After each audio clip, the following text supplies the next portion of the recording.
cheer for your Sydney Swans. Cheer, cheer the red and the white, honour the name by day and by night. Welcome back to A Bevy of Bloods, a fan podcast of the Sydney Swans Football Club. So to all you loyal Swans out there, you just can't get enough of the red and the white. Fluff up your tail feathers and settle in for a potentially biased yarn about all things to do with our beloved Bloods. While our loyal Swans are marching onwards to victory. G'day there, Cygnets and Swanlings. Welcome back to A Bevy of Bloods. You're joined as always by the boys from Sydney. I'm Chris and this is Noddy. That's right, you lucky loyal Swans fans. In this review episode, we're going to be chatting about the win against the Eagles. And remember, if you happen to enjoy what we do, make sure to give us a like and a follow. Okay, let's kick things off with a quick game recap. Last Saturday afternoon in front of 9,000 fans at the Mount Barker Field, the MCG of Adelaide Hills, our Sydney Swans defeated the West Coast Eagles by 26 points with the final score of 11-12-78 to 15-14, 104. Noddy, gather round. What a place. What a time to be alive. It looked incredible. What were your impressions from that game? Oh, I mean, it looked awesome, didn't it? The ground looked amazing. The weather seemed nice. There was a bit of a breeze. Clearly, the crowd was into it, almost 10,000.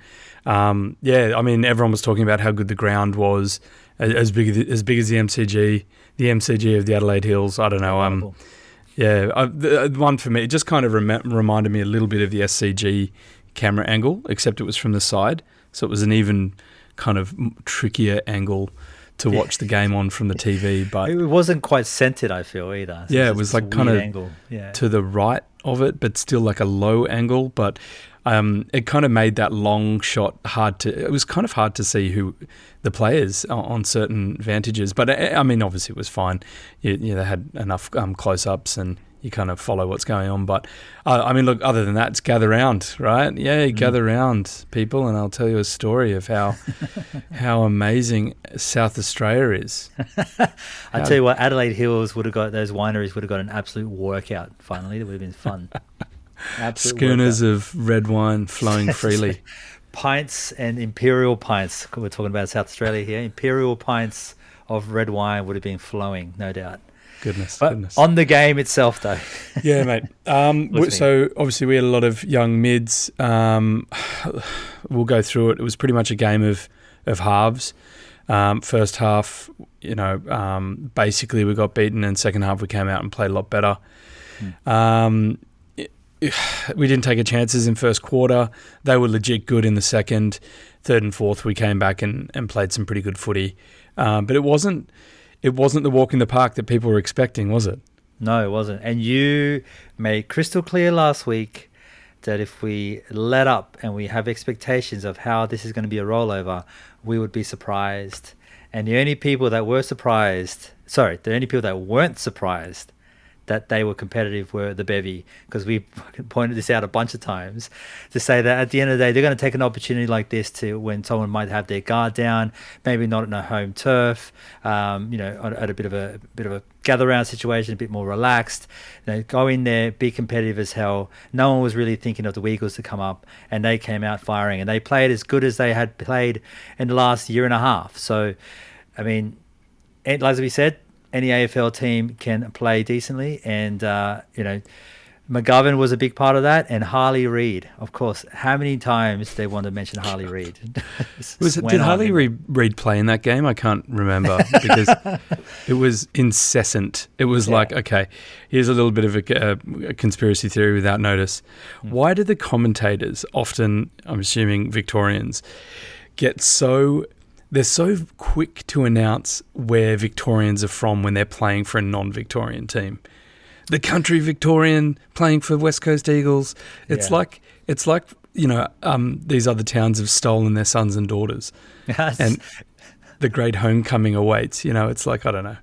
It reminds me of 12th Man when they have Bill, and every time, he goes, he's a Victorian, good on him. Like, it kind of feels a bit like that. It definitely has that vibe for sure. And I had no idea that was a pretty decent impersonation, mate. Thank you. You got these secret every skills. opportunity, you're like, you want to know what a proud Victorian is because you're not one. And I think it kind of felt like that. But Kelly Underwood is a South Australian, and she was actually quite good because she was pointing out at every opportunity, every player that was playing for South Australia at the time. I guess this is a big South Australia love fest, so it was all fine and good. So for that, I even looked up where Langhorne Creek is because that was a big deal made out of. This is Matty Roberts' hometown. Yeah. It's 25 minutes down the road, mate. So from Mount Barker, I guess that's pretty close. He's a local in terms boy, of local boy, and so is Haywood as well. I think Haywood's from SA as well. Yeah.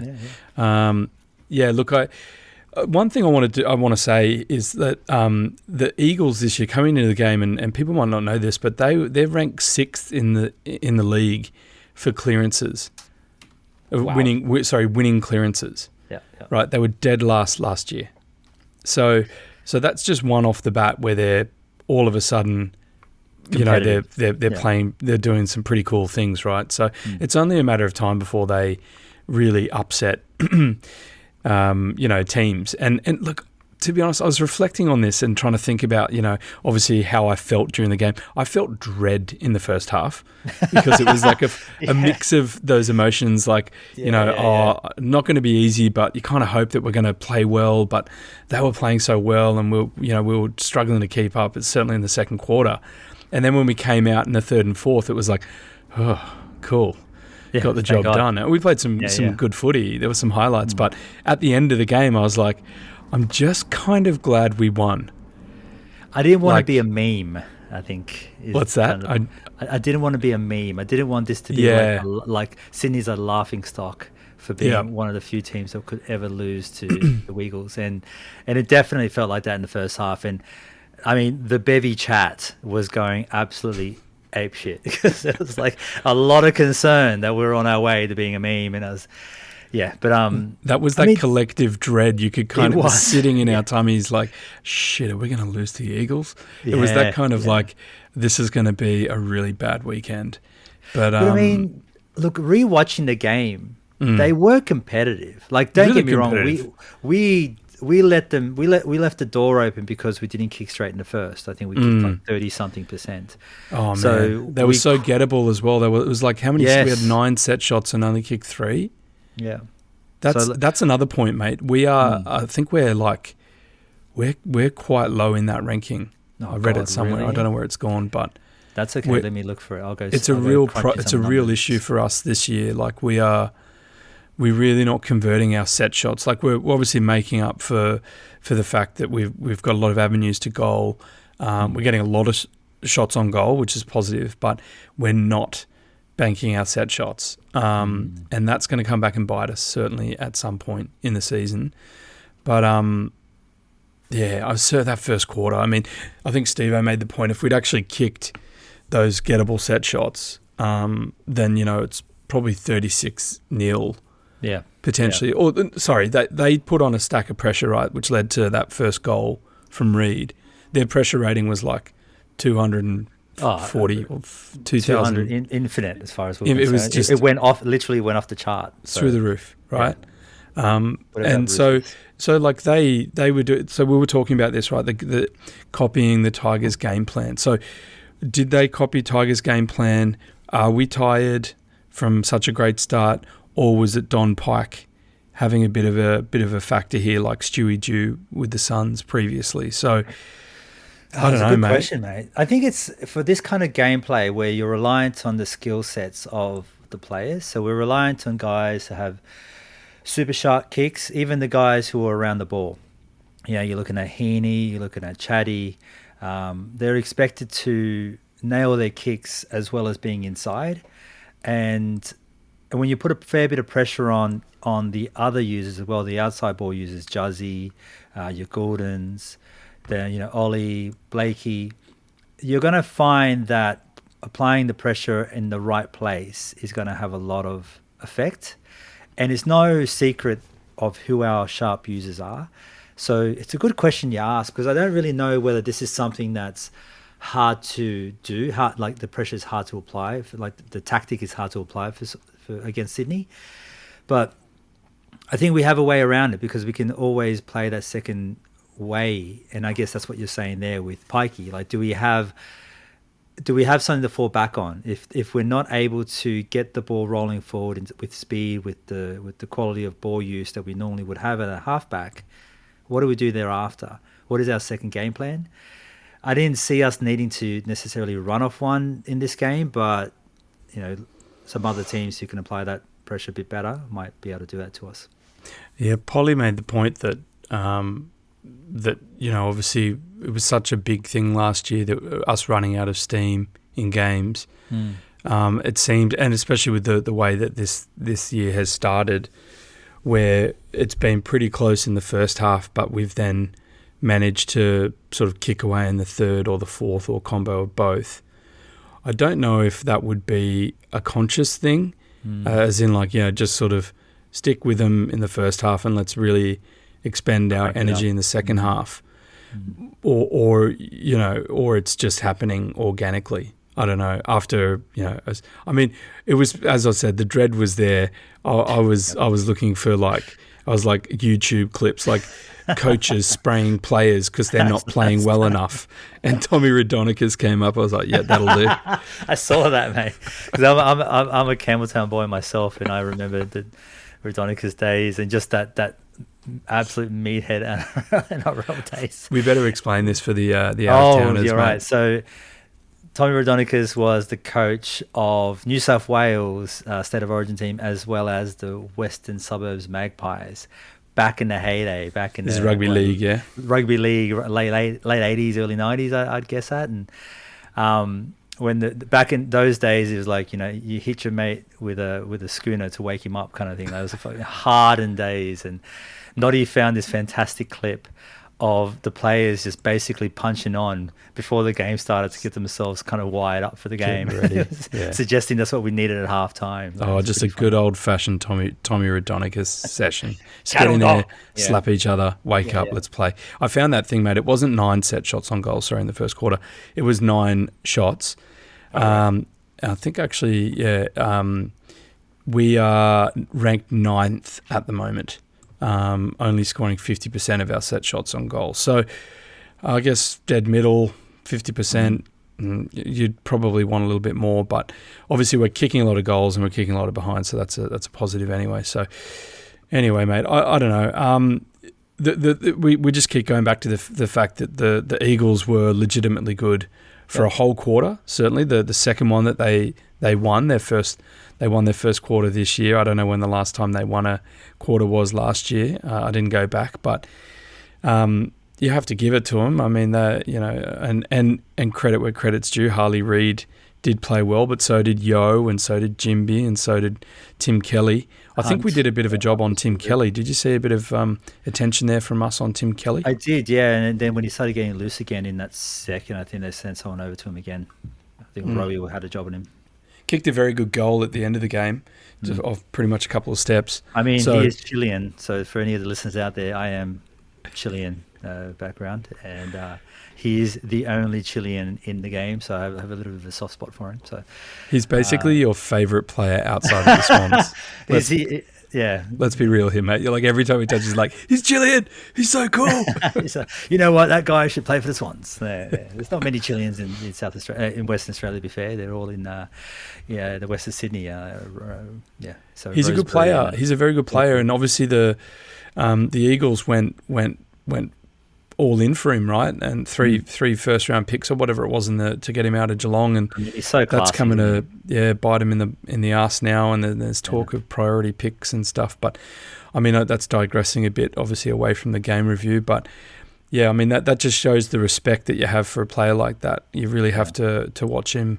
I mean they've got like a lot of grand finalists still in the team. It's just you already mentioned McGovern, Barras, Cripps, him. Darling has been well. Darling as well, he really had a shocker, man. I think he's had a shocker this entire year. So I think probably he's. I don't know what his situation. I think he might be out of contract this year, but I think obviously they're a team without confidence. But I think a game like that for them, might even, put them on the right path. As I said, I think they're going to knock off some teams this year. Yeah, if they can play 2 to 3 quarters like the pressure they had in that second quarter, they're going to give teams a lot of trouble. And we kind of spoke about this against the Tigers, didn't we? I think all the Swans fans were taking that way too easily, and they came out and showed everyone how to beat our precise ball movement. And so it's up to us now, right? I mean, I think what do we take away from this? I think Tigers played really well, really good football, and we only lost against them, I think, by 5, right? The Eagles play the best football that they had for over a year, and we still beat them convincingly, although it wasn't convincing in the first half. And I kind of felt that we kind of cracked the door open and let them in a bit. So I think there's still a lot of really positives to say. And I mean, I don't want to talk about where we are in the ladder now, but I think where we are positioned in the team and the way that the team is structured and the players we have in the certain positions, there's not a lot of questions to be asked. And we also do have some fantastic players to come in, right? We've still got Millsy, Parker to come in.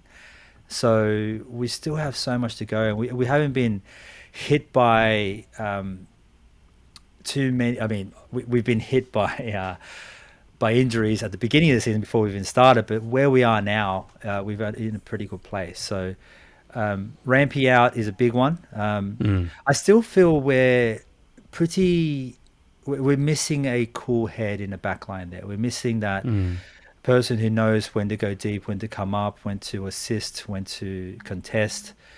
Rampy seems to hold that, doesn't he? He's sort of, like, obviously there's the 3 experienced players in the back there, Rampy, Lloyd and Cunners. But I don't know if we need all 3 to fire in terms of communication and structure. But, obviously even with one out, like as we saw in the Essendon game, Cunningham goes down. We held it together, but it wasn't quite. I don't know if it's mental. Maybe it's mental, mate. Maybe it's just in my head. Like, I don't know. And I mean, obviously, there's Lloyd is one of these. I guess he's got his fans and he's got his haters for some reason. But these 3 players are big favourites of the coaching unit, and obviously, Cunners sat out his concussion, but it was quick to come back in, right? And it shows you how important he is for structure, especially when Rampy's out. So I don't know if we need all 3 to maintain, because we're a bit leaky, right? That was the point I was sort of leading to. Like, the Eagles doubled their score on us last year. I mean, it was an absolute bloodbath, that 171-point shellacking. But it was also, 205 to whatever it was, 34 or whatever. But the they scored more points against us than Melbourne did and Collingwood did, right? Essendon and us, it's always a bit of a shootout. They scored 100 on us, but up until now, what were the Tigers? The Tigers 82 as well, so a little bit more than 82, the Eagles. 11 goals, 16 behind. So I mean, that's a lot of shots at goal. That's 27 shots. But the Eagles weren't they? I mean, they scored against us. So that to me, I mean, look, getting the win is the best thing here, especially leading into the bye. We're going to talk about what it means to us in the implication of the season. I don't know. I just think I think the Eagles are getting better, and I don't know if people realise this, and I think they're going to surprise some teams this year. I know people are frustrated how often Harley Reid is mentioned and the hype around him, but he is genuinely a proper talent. Like, he is very, very, very good. Yeah, one of the AFL boys call it the effective fend-off. It's going to be a new stat in EFO. Champion data. Yeah. That's not bad. It's an effective fend-off. I mean, I don't know how. I mean, that was Dusty kind of. I mean, there have been players over the journey that have been sort of famous for fending, but my mind immediately goes to Dusty in recent history. But it seems like this Harley Reid guy, as an 18 or 19-year-old or whatever he is very strong and seems to build his game around pushing off players. I mean, at one point he flicked off Heaney and he flicked off Rowie. We were both just like, God. We're just like, wow, like not many people flick off Rowie. Like, that's a thing in itself. So yeah. Speaking of Heaney and Rowie and some of the good things we did, how bloody good is Isaac Heaney, the Heat? Okay. The best start of any player historically at this point. So he's the fourth man since 2006 to poll more than 40 votes in his first 5 games. The others were Gablett Jr. in 2009, Fife in 2015, and Neal in 2020. Those 3 all won Brownlows in those years. So at this point, he is a favourite for Brownlow. So no jinxing. Yep. He is looking fantastic, and it doesn't look like he's necessarily labouring through it either. Like, it looks like he's so natural in that position. Looks like he's so natural getting around the ground. Like he's just playing his game, where they've said, you know what, you don't have any rules. Your job is just to get around and play your game. And he's looking so free and chill about it. Yeah. 26 disposals, 92% efficiency. 92% efficiency for an inside mid. Come on. Yeah. Insane. Yeah. 17 contested. Get out of here. Yeah. All right. What has he got here? 7 clearances, 6 tackles. Is the best Swan for clearances. He had highest tackles along with Errol and Chad, and 2 goals. Thank you very much. Just a couple of nice goals there to add to the amazing. What do you have? 4 goal assists. Yep. So on his goals, and I'm pumping the brakes a little bit. His goals were the ones where, like, some speed into that forward line where he was running into it and managed to just like brush off an opponent. I think I said it last week. I might have said it the week before, but definitely I feel we are still way too slow in that forward line. I think we've only got 4 contested marks for the whole game. 4 contested marks. We've got blokes like Grundy, McLean, Amati, Logan, like a lot of tours in this team, and we're getting 4 per game. Like, I feel like we dropped a lot of marks though in this game. It hit hands and then just went to the ground. I was like, what is going on? Last week, Marty couldn't drop the thing, right? Yeah. So I it's think all that fresh country air. Fresh country air got to them. They need a bit more pollution in Moore Park. They need a couple of highways and a cross city tunnel to kind of get the ball a bit stickier from that pollution. Look, I just feel that we are missing speed in there, and I think he was there for all the 5 minutes and then scores a couple. Like, I think that's just telling us well of where we are with that.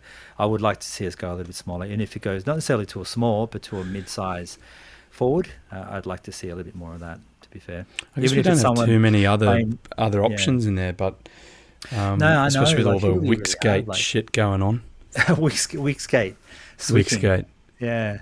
I mean, we don't really know the details of that, but all we know is that he's still not playing in the side, and we kind of would like to have him in it. Oh, we've got some gossip. Don't you mind? We've got some theories. Theories we have. Yeah. Should we just throw people under the bus with these unfounded rumours? No, let's not do it. We're classier than that. Yeah. I'd love to, though. Oh, just make them up and just make them up to the ether. No. No. But I think Heaney had Swans High Pressure Act 23. Yeah, so Gordon, he's doing everything. 22, Fox Defense, 21. Offense, in the middle, contested, disposal. Unbelievable. He's high, just perfect. You have to keep him in the midfield, even when Mills and Parker come back. You have 100%. to. Yep. Send him up forward. I mean, Millsy could go back. Or back a bit, but then Parker, we know how good he is up forward. I'd love to. He's exactly the kind of player I'd love to see a bit more up forward. Yeah. I mean, look, okay, there's a lot of contract talk going around at the moment. Obviously, we ticked Rowie off. The next ones to go are obviously Goulden, Logan, Hayward's in the news now. But Goulden, right, there's some other clubs circling, but he had a bloody good game as well, didn't he? Oh, mate. 25 disposals, 21 of them kicks. Now, that's one thing that Steve-O pointed out pretty clearly last year, and we've got a reel running around somewhere where we just broke down his first 3 years and how his kicking ratio had increased and his efficiency and his effect in the game has increased along the way. So Gordon, 25 disposals, 21 of them being kicks, so it's only 4 handballs amongst them all, 6 clearances, 719 metres gained and 2 goals. He was as dangerous as we've seen him. and consistent across the whole game as well. And at every single time during the game, it felt like he was in a lot of places of support as well. So not necessarily just being an outlet for offense. He was absolutely everywhere. A really good game by him. He kicked 2-2. Those two behinds. I know one of them was a poster. Did he kick 2 posters? There were 4 posts. There were 4 posts by us in the game. He missed. He had one running into a pocket. That's right. Yeah. So one of them was a post. Yeah. So, look, I don't know if it was the breeze or whatever, but yeah, there was certainly some inaccuracy there. But I mean, Goulden looked fantastic. Some of those transitions from defensive 50 to forward 50 involving Heaney. I actually just morphed the two of them together there. I don't know if you heard that. Heat and Heaney. That's not bad. Heat and Goulden. Goulden. Oh, I like it. Yeah. It's basically like they were just running amok. It was those two guys were like clear best for us, and I think that reflected in the coaches' votes. But Grundy had a good game, Rowie had a good game, Chad had a great game. But if we look at Grundy, is this what we're running with? Grundy. Yeah, Grundy. Yeah, Grundy. Yep. The Grundy bro. Yep. He's constantly looking over his shoulder for blue bottles, but we have to remind him that they only live in the ocean. But he keeps getting confused. Not too many blue bottles in Mount Barker, I think. But maybe you don't know. Fossilized. Robbo would know that. Robbo would know that as a local. I think 20 disposals, 14 contested possessions, 31 hitouts, 5 score involvements, 8 clearances. Another solid game. Obviously, the Eagles have, Bailey Williams, and who else was chopping in? Jack Williams, Darling. I don't know. It's not like they've got a league leading ruck, but still, I think. We had when we got our shit together basically in the second half. I thought Brody Grundy was very effective, and his clearance work especially. I think getting us forward, and I think he was a big part of it as well. He's moving on the ground. When the ball hits the ground, he's as hungry as any mid. He's brilliant at it. I think when we went and watched the VFL game after the what was that? After the 150th, I think, Noddy, you and me went on that Thursday. Yeah.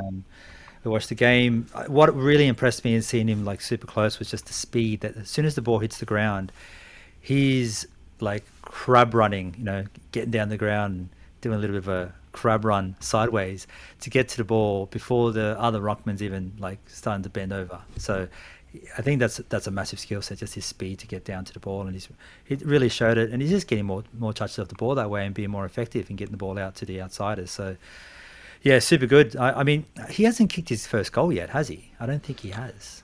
I don't think so. I don't think so, mate. That'll be one for the homework list. I'm looking forward to that, actually.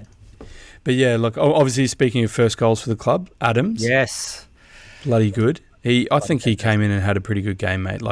Coming back from injury, just sort of steadied the ship, get some age and experience in there.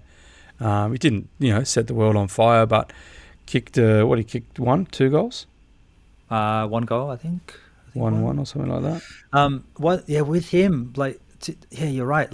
Although he didn't, he wasn't doing super flashy things, he was such a calm influence. So when...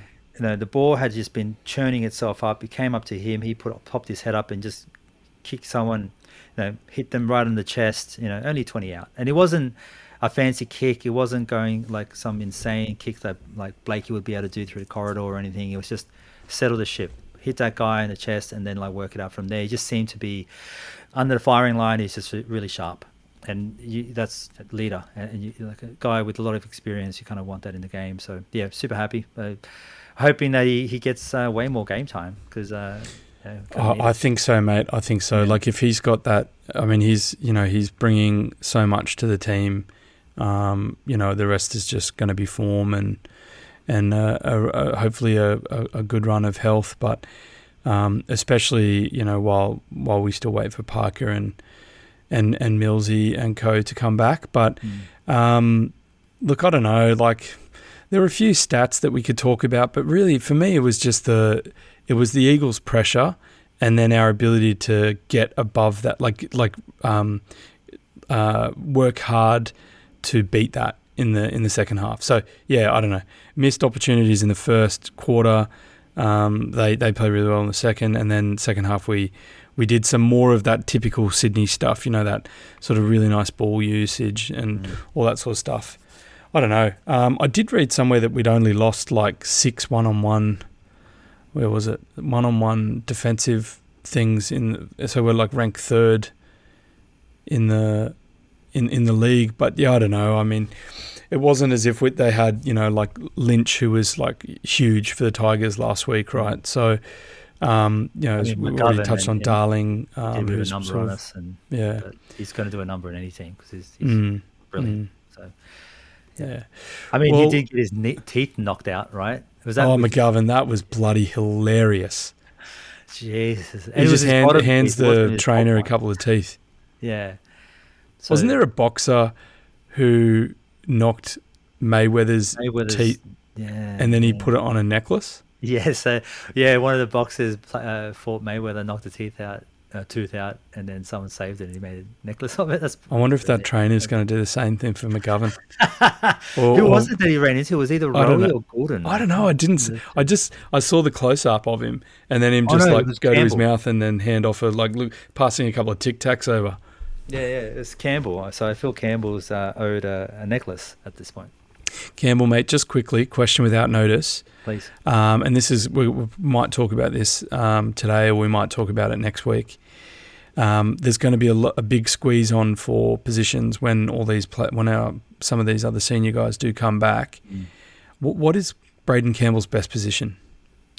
It's hard to know, isn't it? Because we know he puts really nice pressure on around the ball.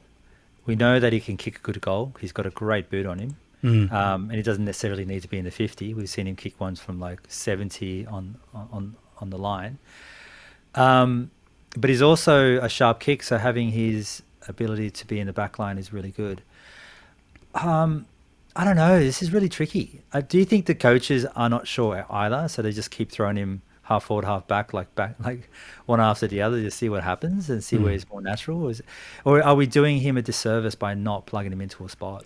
Well, I don't know. That's the thing, because obviously Errol's shining, right? And he's sort of been inside, outside, but mostly around the wing. He played a little bit of forward in his first year, I think, but he's mostly been around whereas Braden has, started down back and, he's sort of come up onto the wing a bit more, but he looks so damaging when he comes forward.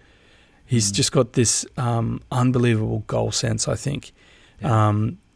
But whether or not, so I don't know. That was it. I just popped in my mind there, and does he have the speed?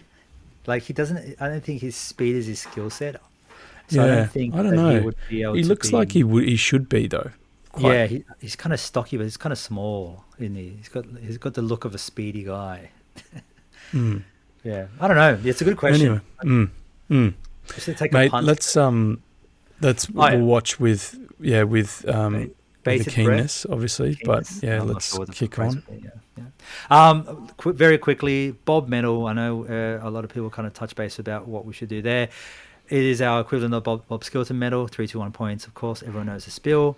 3 points to Heaney, 2 points to Gordon, 1 point to Burundi. So we just spoken about those three players. So they're the ones that get it. I think one of the players that probably missed out, a couple of players that missed out on a bit of a mention there would probably be Warner and Rowie. I felt that both of them played quite well. A bit unlucky enough to get a point, but I feel Burundi was a little bit better. But they both had a good game as well. And so not everyone can get biscuits. When James, I think we made a joke about this last week, when James Rowbottom gets anything less than 10 tackles, has he even played footy? That's right. He only got 6, which is equal best for the Swans. I got 5.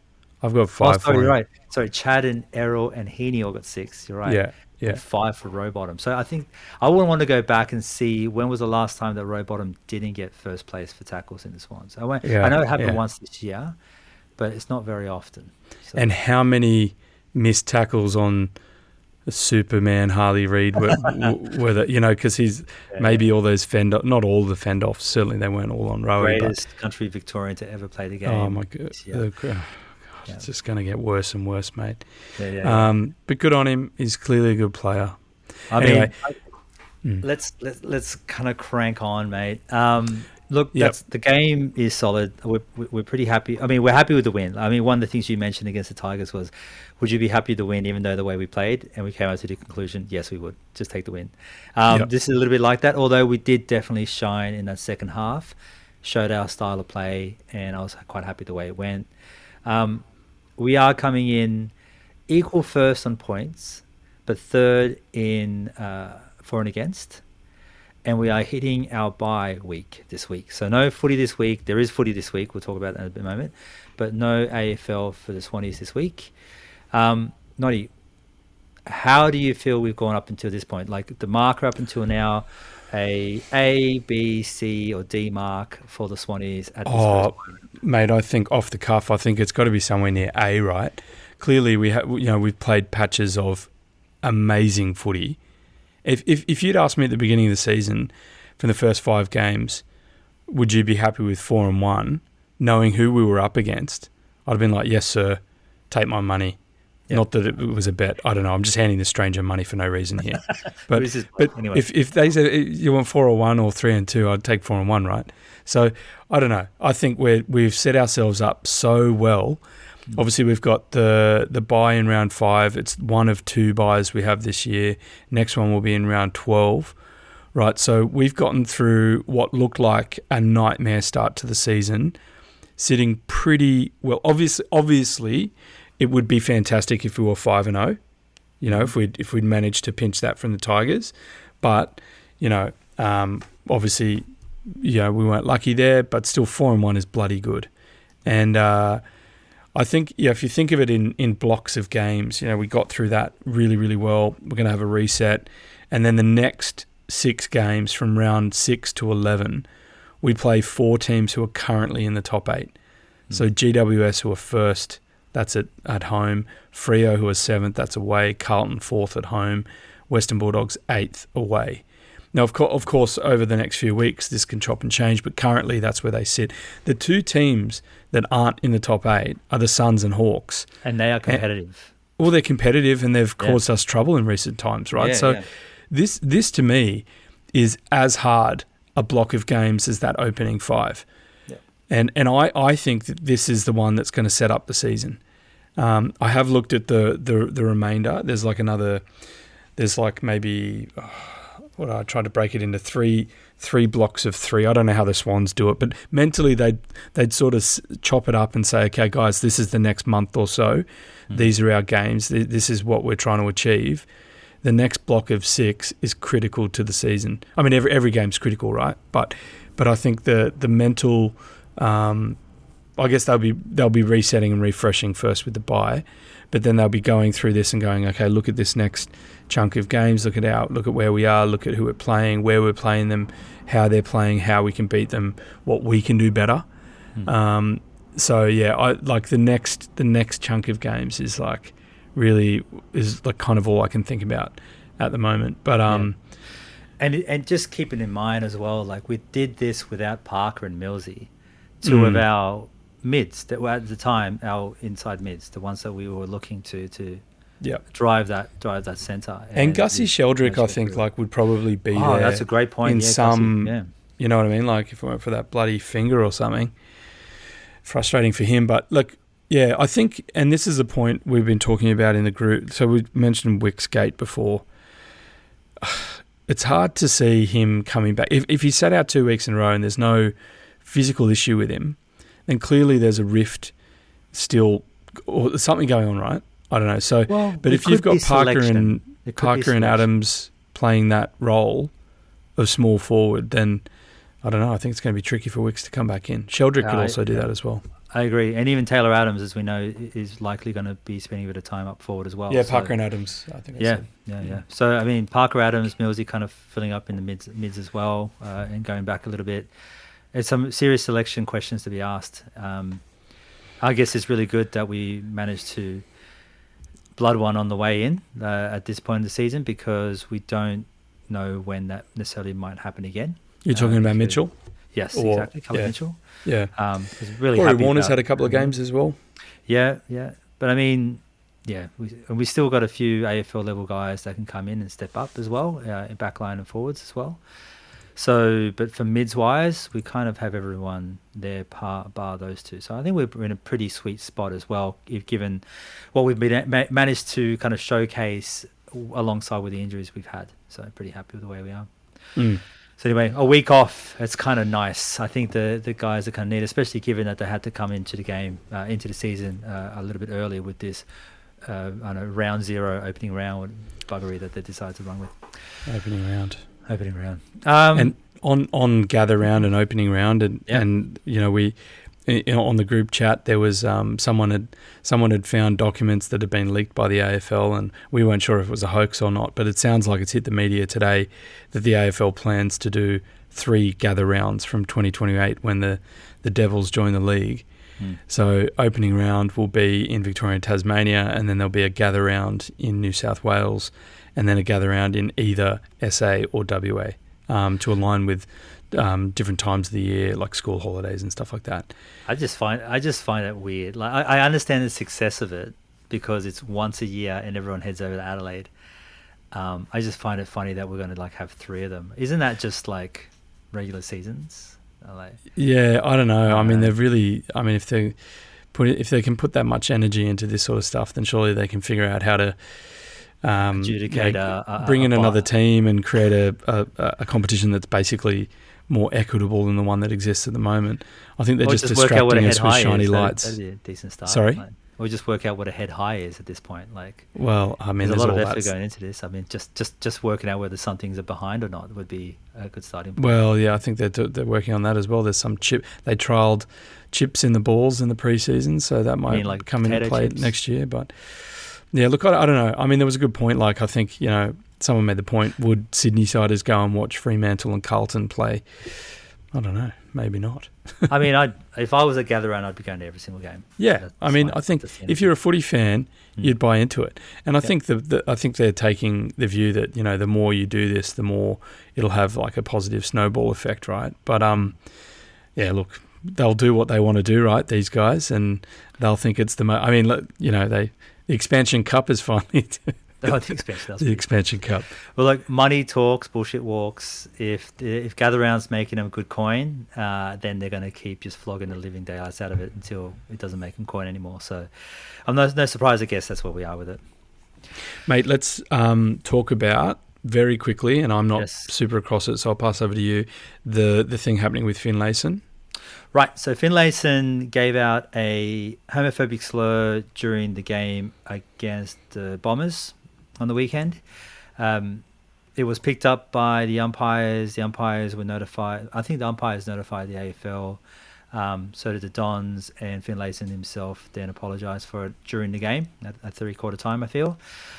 So they're trying to work out. There's been no mention, or there's been just absolute silence from the AFL of exactly what's going to happen from here. I think there's been a little bit of commentary, but not anything decisive.